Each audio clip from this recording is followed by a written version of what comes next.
వరంగల్ పూర్వపు జిల్లా ఆర్యవైశ్య మహాసభ అధ్యక్షులు వంగేటి అశోక్ మెట్రో ఉదయం మీడియాతో మాట్లాడారు.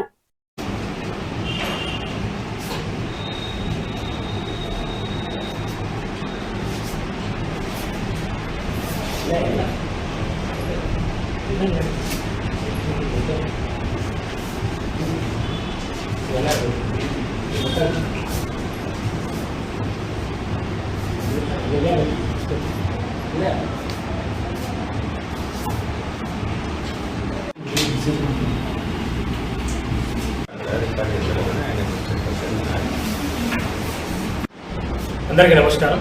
ప్రస్తుతం మనం వరంగల్ నగరంలోని ఆర్యవైశ్య మహాసభ జిల్లా కార్యాలయంలో ఉన్నాం. మనతో పాటు మరి జిల్లా అధ్యక్షులు మరి మిగతా కార్యవర్గం సభ్యులందరూ ఉన్నారు. మరి ఇటీవల జరిగిన రాష్ట్ర స్థాయి ఎన్నికల్లో భాగంగా మరి వరంగల్ జిల్లా అనేది ఒక కీలకంగా మారిందని మనకు తెలిసింది. సుమారు 110 ఓట్లు అక్కడ ఉండగా 80 ఓట్లు వరంగల్ ఉమ్మడి జిల్లా నుంచి పోలేట్లు మనకు తెలిసింది. మరి ఇంత కీలకమైన బాధ్యతలు ఉన్న వరంగల్ ఆర్యవైశ్య మహాసభకు మరి పూర్వపు జిల్లా అధ్యక్షుడు వంగేటి అశోక్ గారు మనతో ఉన్నారు. మరి ఈ గెలుపు ఎట్లా సాధ్యమైంది, వారి ఐక్యతకు ఏ విధంగా ఇది పనిచేసింది, మరి ఒకసారి మనం అడిగి తెలుసుకుందాం. అశోక్ గారు నమస్కారం అండి. నమస్కారం అండి. నా పేరు వంగేటి అశోక్.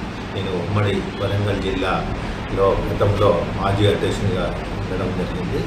ఈరోజు మొన్న జరిగిన మార్చిలో జరిగిన తెలంగాణ రాష్ట్ర ఆర్యవైశ్య మహాసభ ఎన్నికలలో మా వరంగల్ ఉమ్మడి జిల్లా కీలకమైన విషయం చాలామందికి విదితమే.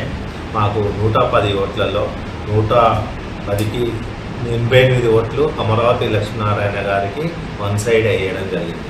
సరే, ఇప్పుడు విలేకరి గారు చెప్పారు ఏ విధంగా సాధ్యపడ్డది అని అంటే, ఆ రోజు నుంచి ఆ రోజులలో అంటే 2011-14 నుంచి ఈ రోజు వరకు కూడా ప్రజలతో మమేకం అవ్వకుంటూ, కార్యకర్తలతో మమేకం అవ్వకుంటూ, ఓటరుతో సత్సంబంధాలు పెంచుకుంటూ, ఉమ్మడి జిల్లా అంటే 54 మండలాలు ఉండే ఆ రోజులలో ఈ రోజు వరకు కూడా అందరితో మీరు ప్రేమ అభిమానాలతోటి ఆప్యాయతలతోటి కలిసిమెలిసి ఉన్న సత్సంబంధాలను పురస్కరించుకొని మేము వన్ సైడ్గా 88 ఓట్లు ఎంచుకోగలిగాం.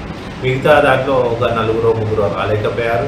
మిగతా వాస్తవంగా మనందరికీ కూడా తెలుసు, వ్యతిరేకి నిరుద్యోగి శ్యామ్ గారు నిలబడడం వలన కొంత ప్రభావితమైన మాట వాస్తవం. ఆ విధంగా అటుపోయిన మాట కూడా వాస్తవం. దాంట్లో కూడా తప్పు పెట్టేది లేదు. ఇప్పుడు ఐక్యంగా కలుపుకపోయే విధంగా మా జిల్లాలో ఎవరెవరు వేయలేదో మాకు కూడా తెలుసు. అయినా వాళ్ళని కూడా కలుపుకపోతాం, శ్యామ్ గారిని కూడా కలుపుకపోతాం రా అన్న. కానీ ఇంకొక మాట చెప్పగలుగుతాను, ఆ రోజు నుంచి ఈ రోజు వరకు ఇంకా కూడా వాట్సాప్లలో ప్రక్షాళన కమిటీ అని మీరు విభూతి కల్పనలు కలిపి ఏదో చేస్తున్నారు. మేము ప్రక్షాళన చేస్తున్నాం, రండి మొగిలపల్లి ఉపేంద్రన్న నువ్వు కూడా రా, వచ్చి కలుపుకోపోదప్ప ఆ ప్రక్షాళన కమిటీ అని చెప్పి వాట్సాప్లలో పెట్టుకొని ఉండడం గొప్పతనం కాదు. అమరావతి గారి దగ్గర రండి, కలిసిపోదాం, అందరం అభివృద్ధి కార్యక్రమంలోకి వెళ్ళిపోదాం. 3 కమిటీలు వేస్తున్నాడు తిరుపతిలో. మనకు 20 గుంటలు ఇచ్చిన దాని కార్యక్రమంలో దానికి కూడా ఒక కమిటీ వేస్తున్నాడు. 5 ఎకరాల దానికి కమిటీ వేస్తున్నాడు. బిల్డింగ్ డెవలప్మెంట్ కమిటీ వేస్తున్నాడు. దేంట్లో దాంట్లో మీకు ప్రియారిటీ కల్పించుకుంటూ అందరితో సంబంధాలు పెంచుదాం, కలిసిమెలిసి ఉందాం తప్ప ఇవాళ మీరు మళ్ళీ వాట్సాప్లలో ఇంకేదో చెప్పి ప్రక్షాళన కమిటీ అని మనస్తాపాన్ని గురి చేసుకుంటూ మీకు మీరు ఇబ్బంది పడకండి, కలిసిమెలిసి ముందు కొనసాగేలా చూసుకుందామని చెప్పి సభాముఖంగా తెలియపరుస్తూ, మళ్ళీ రాబోయే కాలంలో గత సంవత్సరాలు 12 సంవత్సరాల కన్నా నూతనంగా ఈ 2 సంవత్సరాలు తప్పకుండా అభివృద్ధి కార్యక్రమాలు ముందుకు కొనసాగేలా పుట్టు మిషన్ల పంపిణీ అనుకో, జిఎంఆర్ నుంచి స్కాలర్షిప్లకు సంబంధించిన విధానమే అనుకో, ఇంకా జిల్లాల వారీగా అందరినీ కూడా అభివృద్ధి కార్యక్రమాలు ముందుకు కొనసాగించుకుంటూ ఆపరేటింగ్ చేసుకుంటూ 3 నెలలకు ఒకసారి కార్యవర్గ మీటింగు, సంవత్సరానికి ఒకసారి జనరల్ బాడీ మీటింగు, ఈ విధంగా 2 సంవత్సరాలు కార్యక్రమాలు చేసుకుంటూ, ఇంతకుముందు కూడా మాకు మొన్న ఒక 3 రోజుల క్రితం అమరావతి లక్ష్మీనారాయణ గారు మేము మొదటిసారిగా రమ్మంటే ఎంబడే రావడానికి మెయిన్ కారణం కూడా అదే. ఎందుకంటే వరంగల్ జిల్లా కీలకమైంది. ఆ వరంగల్ జిల్లా చేపట్టి నేను ఆయనతో 6 ఓట్లతోటైనా గెలిచిన అనే వారి ఉద్దేశంతో మేము అడగగానే ఫస్ట్ రోజు గెలిచిన రోజే అడగగానే 5వ తారీఖు వస్తా అని చెప్పి మాటిచ్చాడు. అదే పద్ధతిలో సన్మాన కార్యక్రమం కూడా ఏర్పాటు చేసుకోవడం జరిగింది. వారికి కూడా ఆ సన్మాన కార్యక్రమంలో మేము చెప్పాం, వారు ఒకటే మాటిచ్చారు, తప్పకుండా అభివృద్ధి కార్యక్రమంలో మీ జిల్లాను కూడా కీలకంగా తీసుకుంటాను. ఆ కార్యక్రమంలో విధి విధానాలలో అందిపుచ్చుకునేలా చేసుకున్నాం, కలిసిమెలిసి చేద్దామని చెప్పి సభాముఖంగా చెప్పాడు. కాబట్టి మేము కూడా చెప్తున్నామన్నా, అందరం కలిసిమెలిసి పోదామనే ఉద్దేశం మీద మిగతా జిల్లాలలో కూడా చెప్పడం జరుగుతుంది.